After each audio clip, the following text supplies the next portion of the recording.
Hello everyone, welcome to CSC Core Concepts in the series of computer networks. So let's move forward and understand about the congestion control techniques. So what is a congestion? Let us first understand that. So when there are many packets present in the network and causing a delay and eventually the loss of the packet happens and overall the network performance degrades. So this type of situation is called as a congestion. So in case of congestion, the load is temporarily greater. It's not a regular load, but it is a temporarily some traffic surge or some sort of problem.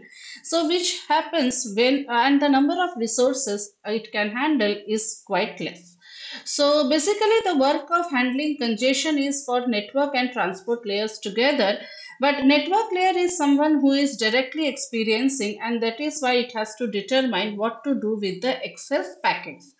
So basically, congestion control mechanisms have to be implemented that will help to control the entry of data packets in the network and help to use the better shared networks and avoid a congestion collapse.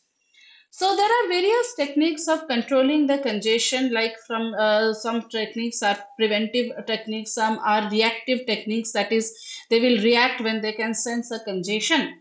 So these are the various techniques, and we will be discussing each one of them. And the first method is the network provisioning. It is used for preventing the congestion.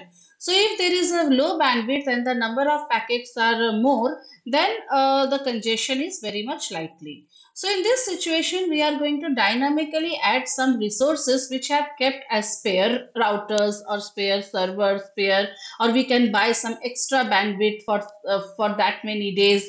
So it is something like what we do at our home. We have spare blankets, spare utensils, and when we have excessive guests coming to our home, we take out that, right? So we keep some provisions that in case of more people or in case of more network, so how to handle, we can take out the spare resources.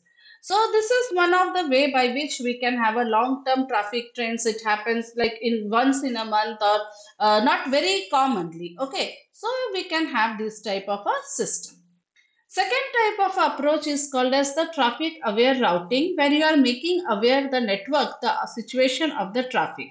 So the routes can be tailored based on the depending on the existing capacity. So right now you can get an information that what is the status of the routers, which routers are very busy, so that you can take an alternate way to deliver your packets. This is something like that when we get some information or Google Maps is showing us that this way traffic is more, or let's say from the morning time office hours the traffic is more, you can take a different alternate route. So you are making aware of the traffic, that is called as, or you are splitting the traffic among the multiple paths so as to balance it more. Another way is the traffic throttling. So it is basically used for avoiding the congestion when it can sense that you are approaching congestion. So basically in this method, intentionally slowing down of the network or the data transfer rate is done. So senders are sending lots of packets that the network can handle, and when the network senses the congestion, it will give a warning message to the sender, please slow down on your packets. So this type of intentionally slowing down of the packet is called as traffic throttling. So throttling must handle two or solve two types of problems. First of all, how will the router be aware or the network be aware that a congestion is approaching? That means a particular router must continuously monitor and check for its all nearby resources. That what is the situation of the its output routers, that nearby routers, then how what is the situation of the buffer of each routers, are they overflowing, are they full, or still they have some space, and what is the total number of packets which are being lost in the network. So if you feel that lots of packets are losing, so you can imagine that the network is, you can find out that the network is congested. So this is how you can sense about the network. And the second problem is that if the router can sense about a congestion coming, it should give a feedback or a warning message to the sender that please slow down your packets. Okay, so now how will it deliver this feedback? If it is sending packets to for warning to all the senders, then in a way you are the routers are also increasing the congestion in the network, right? So there are different types of feedback mechanisms to solve this problem. The first type of feedback mechanism is the choke packets. So choke packets are special type of packets which is a type of a warning packet or a control packet sent by the routers to the senders so that they can make the congestion less severe, right? So what happens is that the header bit of the original packet is turned on so that it will not be able to generate any choke packet, right?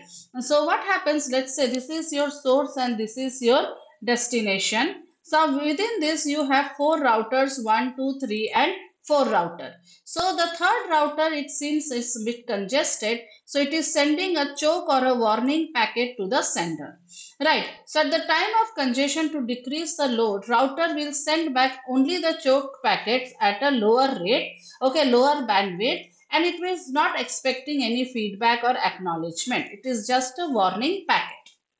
The next type of feedback mechanism is explicitly telling or giving a notification. Now, what happens is when you have multiple choke packets, they also add to the network congestion. So let's say this one host is delivering a packet to the next host. This is a packet. As this first router is fine, but the second router is quite congested. So what will it do is that in this packet which it is delivering to the destination, it will change a mark or it will mark a bit in the header informing that there is a network congestion, and this packet will be marked packet is sent to the destination. Now destination, when it will send an acknowledgement to the host, in that only it will send a signal that the network is congested. Understood? So this is basically a good mechanism that through the destination you let the sender know that the packet sends a reply informing that the congestion has occurred. Anyway, it is going to send a acknowledgement. So it is called as piggybacking. Okay, so you are sending multiple pieces of data. Third approach is the hop by hop back pressure. Means you are back pressuring the routers. Let's say for example, you have a source and a destination. The router 1, 2, 3. Third is congested. So eventually third will stop receiving the packets. So when it stops receiving the packet, the pressure is on the second router. Eventually the second router is full. So it will also stop accepting the packets. This will create a pressure on the first router. And first router, when it becomes full, it will stop accepting packets. So it will tell a source that we are not accepting any more packets.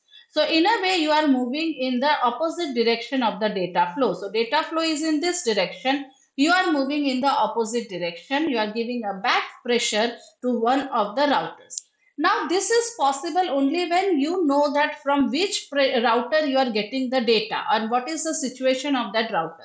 So you should know the network topology and the whole circuit before you can apply the hop by hop back pressure mechanism.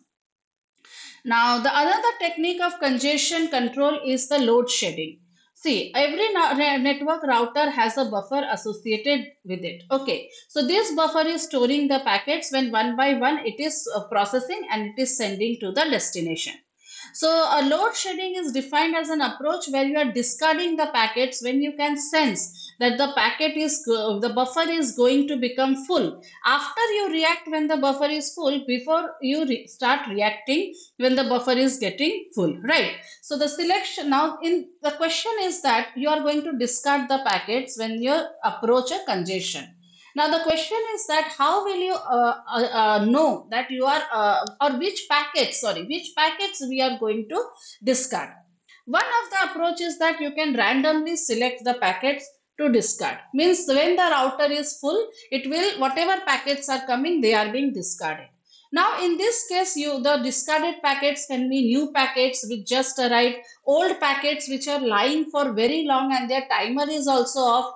That is also important packets you may be discarding, priority based packets also you might be. So in this case, it will lead to many disadvantages and problems. So anyway, this is not a very good approach of selecting which packet to be discarded. So the second approach is based on the application. let's say if you feel you scrutinize the packets based on what type of request it is going. If there is a heavy load on the file on the server which does the file transfers, uploading and downloading, so maybe those packets can be discarded. You have a huge very big search on the email server, you discard those packets. So based on the type of application what it requires, you can have your packets. Third is based on the priority. So every packet can be marked with a priority, and the priority can be based on many parameters like what type of algorithm, who is the source, what type of application you want, who to which destination you are going. So based on all these priorities, you can mark the packets, and if it is a high priority packet, you will keep it. If it is a low priority packet, you can discard it. And the third one is, for last one is the random early detection.